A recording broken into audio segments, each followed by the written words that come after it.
Washington. Sheldon G. Adelson, one of the most hawkish supporters of Israel among American Jews, has offered to help fund the construction of a new American embassy in Jerusalem, according to the State Department, which on Friday said it was reviewing whether it could legally accept the donation. The total price tag to build the new embassy to replace the current one in Tel Aviv is estimated at around $500 million, according to one former State Department official. While private donors have previously paid for renovations to American ambassadors' overseas residences, Mr. Adelson's contribution would be likely to far surpass those gifts and could further strain American diplomacy in the Middle East. Before the embassy is built, the Trump administration plans to open a temporary one in Jerusalem.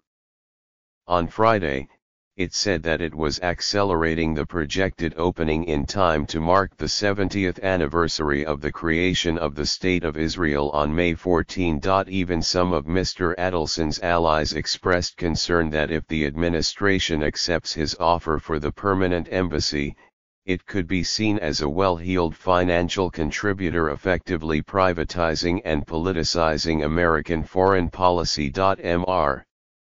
Adelson, who has been a vocal supporter of the contentious plan to move the embassy, is not merely a philanthropist, he is one of the most prominent players in Israeli-American relations.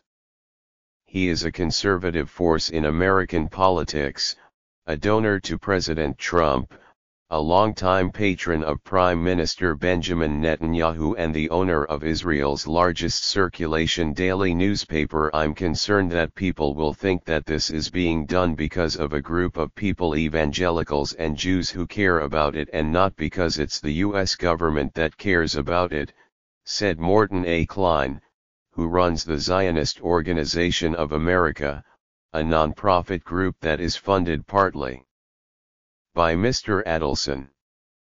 It should be crystal clear that this is the U.S. government making the decision to move it. Through a representative, Mr. Adelson declined to comment on Friday. His offer of a donation was first reported by the Associated Press. Steve Goldstein, the Undersecretary for Public Diplomacy, said State Department lawyers began looking several weeks ago at whether it was legal to accept a private donation to build an embassy, a process that continues. He said the department was not currently negotiating with any private citizen for a donation, and that a new embassy building would take 7 to 10 years to construct. It was not clear whether private donors had ever helped with the financial costs to build an American embassy.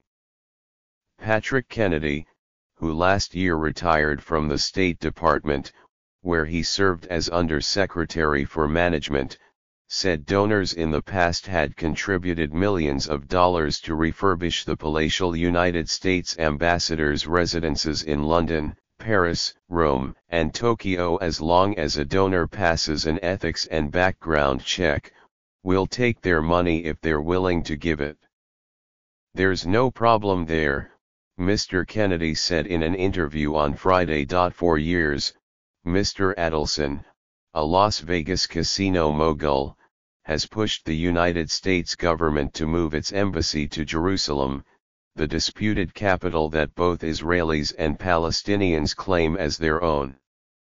With an estimated net worth of $40 billion, Mr. Adelson donated heavily to Mr. Trump's campaign and gave $5 million to the committee organizing the president's inauguration festivities, the largest such contribution ever. Mr.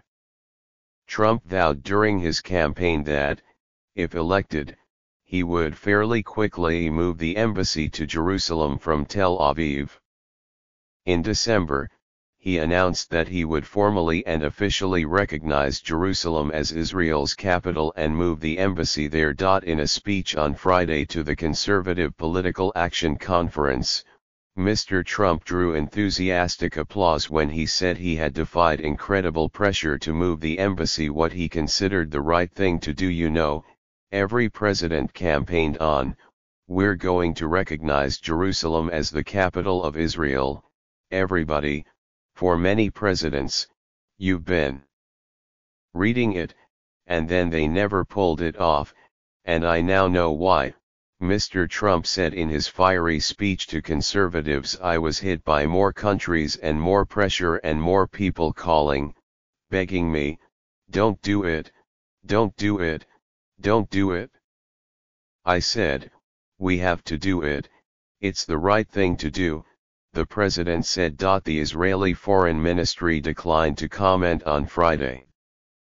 But a member of Mr. Netanyahu's coalition welcomed the plan on the temporary embassy. I would like to congratulate Donald Trump, the president of the U.S. at POTUS, on his decision to transfer the U.S. embassy to our capital on Israel's 70th Independence Day, Israel Katz, the Minister of Transportation and Intelligence, wrote on Twitter.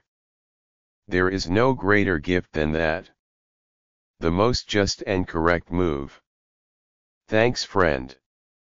Already furious over Mr. Trump's recognition of Jerusalem as Israel's capital, Palestinian leaders have declared that they will no longer accept an American monopoly on brokering a peace agreement between Israel and the Palestinians. The timing of the embassy move may only amplify Palestinian outrage. For the Palestinians, Israel's 70th anniversary also marks 70 years of the Nakba, or catastrophe, when hundreds of thousands of Palestinians were expelled or fled their homes and became refugees during the hostilities leading up to, and the war surrounding, Israel's creation in 1948. The decision of the U.S. administration to recognize Jerusalem as the capital of Israel and to choose the anniversary of the Nakba of the Palestinian people for carrying out this step expresses a flagrant violation of the law. Saeb Erekat, the Secretary General of the Palestine Liberation Organization and a veteran Palestinian negotiator, said in a statement on Friday. Ghassan Khatib, a Palestinian political scientist at Birzeit University in the West Bank, said he did not believe that the accelerated move would have dramatic consequences. But, he added, this will increase the negative feelings toward the United States and the notion that it is too biased toward Israel. During a trip to Israel last month, Vice President Mike Pence predicted that the new embassy in Jerusalem would open by the end of 2019. But Mr. Goldstein said the move was now scheduled to happen in mid-May, when Ambassador David M. Friedman will relocate to an American consular office in Jerusalem's Arnona neighborhood that will temporarily serve as the United States' main diplomatic post in Israel. Mr. Adelson is a longtime patron of Mr. Netanyahu. He has financed the newspaper Israel Hayom in an apparent attempt to help Mr. Netanyahu come to power and remain there. Israel Hayom began publishing in 2007, when Mr. Netanyahu was still the leader of the opposition, and has deeply cut into the advertising base and readership of its main competitor, Yedioth Ahronoth, which has often been sharply critical of Mr. Netanyahu. Mr. Adelson's offer to help fund a new embassy may have more to do with his staunchly pro-Israel stance and his relationship with Mr. Trump than his ties with Mr. Netanyahu.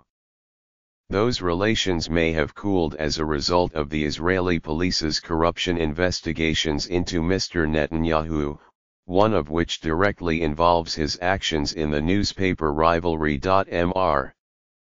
Netanyahu was recorded in meetings negotiating mutual benefits with an old foe, Arnon Moses, who is the publisher of Yedioth Ahronoth.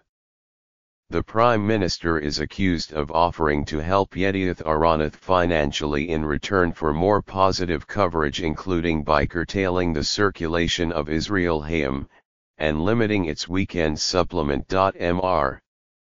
Adelson has been questioned at least once by the Israeli authorities in connection with the case. The police have recommended charging Mr. Netanyahu with bribery, fraud, and breach of trust. While Israelis warmly welcomed the Trump administration's recognition in December of Jerusalem as Israel's capital, analysts said the embassy move in May was unlikely to improve Mr. Netanyahu's fortunes in the long term. In interviews, many Israelis said they had not even realized that the Americans did not consider Jerusalem to be Israel's capital. Mr. Klein, of the Zionist Organization of America, described Mr. Adelson as very excited when he was first told by Mr. Trump that the embassy would be moved to Jerusalem. It is a critically important issue to Sheldon Adelson, Mr. Klein said in an interview on Friday. The Arnona building where the temporary American embassy will be housed, and the land adjacent to it, roughly straddles the seam between West Jerusalem, where mostly Israelis live, and East Jerusalem, which is a largely Arab community.